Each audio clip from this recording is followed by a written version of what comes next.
নমস্কার বন্ধুরা, আজ একটা কুমড়োর অন্য রকমের রেসিপি নিয়ে হাজির হয়েছি।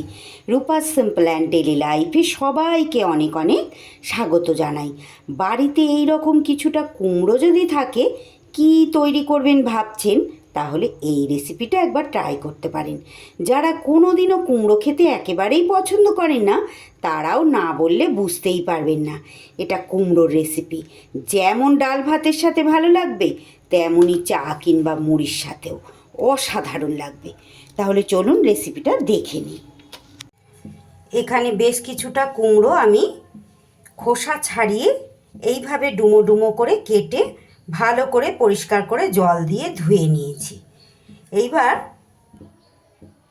এইদিকে গ্যাসে আমি একটা কড়াই বসিয়ে কড়াইতে দিয়ে দিয়েছি জল, আর তার উপরে একটা ঝাঁঝরি থালা এখানে চাপিয়ে দিয়েছি।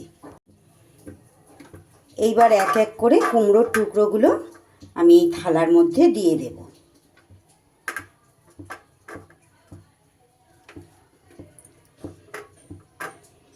এইভাবে সাজিয়ে সাজিয়ে কুমড়োর টুকরোগুলো দিয়ে দিতে হবে।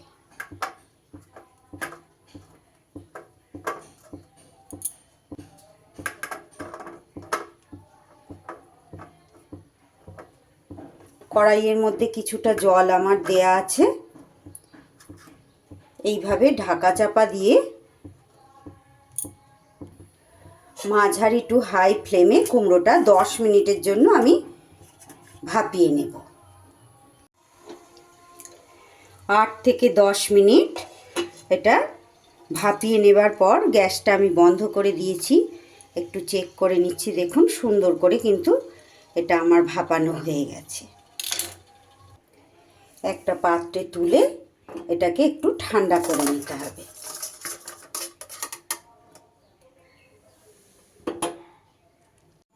মোটামুটি একটু ঠান্ডা হয়ে গেলে এইবার আমি এগুলোকে একটা বাটির মধ্যে নিয়ে নিচ্ছি। নিয়ে এইগুলো একটু হাত দিয়ে এইভাবে ম্যাশ করে নিতে হবে। এটা চাইলে আপনারা ম্যাশার দিয়েও ম্যাশটা করতে পারেন, তবে এটা হাত দিয়েই কিন্তু খুব ইজি হয়ে যাবে।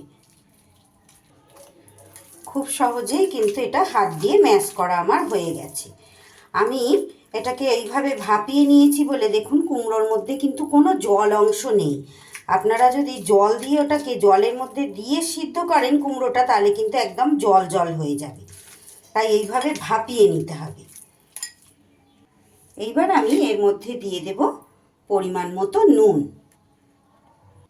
আর দিয়ে দিচ্ছি কালারের জন্য সামান্য একটু হলুদ গুঁড়ো, দিয়ে দিচ্ছি ঝালের জন্য একটু চিলি ফ্লেক্স। এখানে আপনারা চিলি ফ্লেক্সের পরিবর্তে আপনারা কিন্তু কাঁচা লঙ্কা কুচি দিয়ে দিতে পারেন। দিয়ে দিচ্ছি একটু কালো জিরে, আর দিয়ে দেব 1 চামচের মতো গোটা পোস্ত, আর দিচ্ছি এখানে 1/2 চামচের মতো ভাজা মশলা। যে কোনো নিরামিষ রেসিপির মধ্যে এই ভাজা মশলাটা দিলে কিন্তু ভীষণ সুন্দর একটা স্বাদ আসে। এটা তো আপনারা সবাই জানেন। যারা একটু মিষ্টি মিষ্টি পছন্দ করেন, এখানে একটু চিনি অ্যাড করে দিতে পারেন।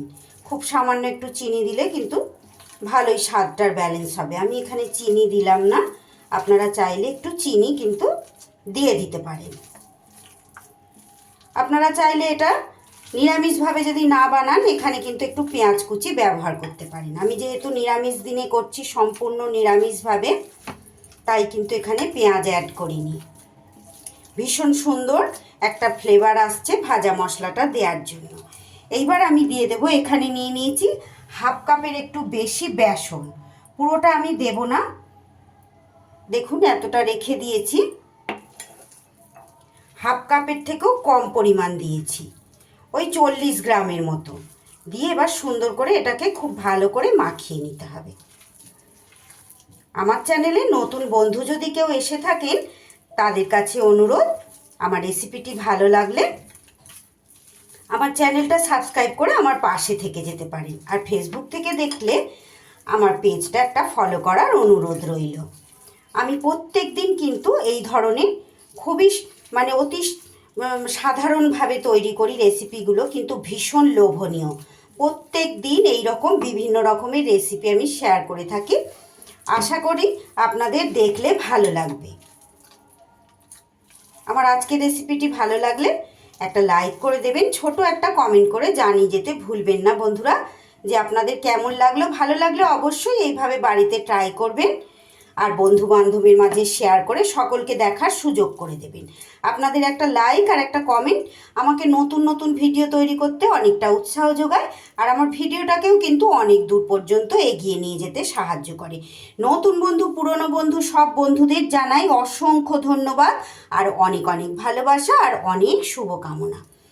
আমার এটা কিন্তু বেশ সুন্দর করে মাখা হয়ে গেছে। সুন্দর করে মাখিয়ে নেবার পর এইবার আর কি গ্যাসে একটা ফ্রাইং প্যান বসিয়ে আমি দিয়ে দিলাম রাইস ব্র্যান অয়েল। আপনারা চাইলে কিন্তু এটা সর্ষের তেলেও ভাজাটা করতে পারেন। এইবার তেলটা গরম হলে এইভাবে ছোট ছোট করে বড়ার আকারে দিয়ে দিতে হবে।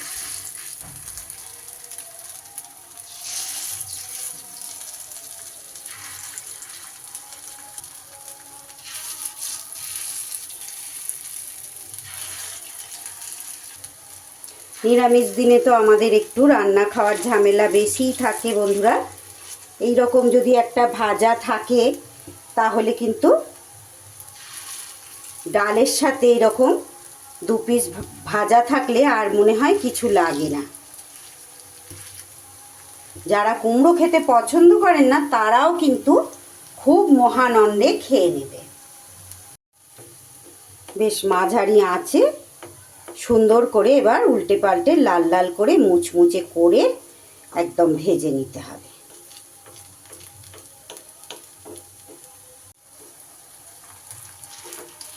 দেখুন কত সুন্দর হয়ে যাচ্ছে।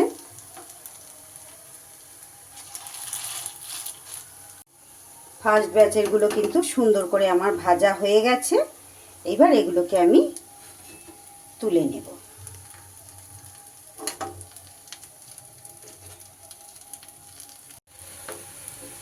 পরের ব্যাচেরগুলোও দেখুন আমি একই রকমভাবে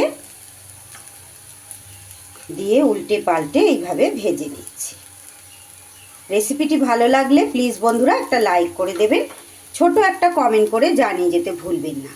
আর অবশ্যই এইভাবে বাড়িতে ট্রাই করবেন। এটা যেমন ডাল ভাতের সাথে ভালো লাগবে তেমনই কিন্তু চা মুড়ির সাথেও ভীষণ ভালো লাগবে সন্ধেবেলা। একটুও কাঁচা কুমড়োর গন্ধ আসবে না। কুমড়ো খেতে যারা পছন্দ করেন না তারাও দেখবেন কি মজা করে খেয়ে নিচ্ছে। এবার এগুলোকেও আমি তেল থেকে তুলে নেব। সব বড়াগুলো আমার দেখুন সুন্দর করে ভাজা হয়ে গেছে। কত সুন্দর দেখতে হয়েছে, খেতেও কিন্তু ভীষণ সুন্দর হয়েছে। খুব সহজ আর সুন্দর একটা রেসিপি আজ আমি আপনাদের সঙ্গে শেয়ার করলাম বন্ধুরা। যদি ভালো লাগে একটা লাইক, কমেন্ট, শেয়ার ও সাবস্ক্রাইব করে আমার পাশে থাকবেন। সবাই খুব ভালো থাকবেন, সুস্থ থাকবেন। আবারও দেখা হচ্ছে আগামী কোনো নতুন রেসিপির সাথে। সকলকে অসংখ্য অসংখ্য ধন্যবাদ পুরো রেসিপি দেখার জন্য।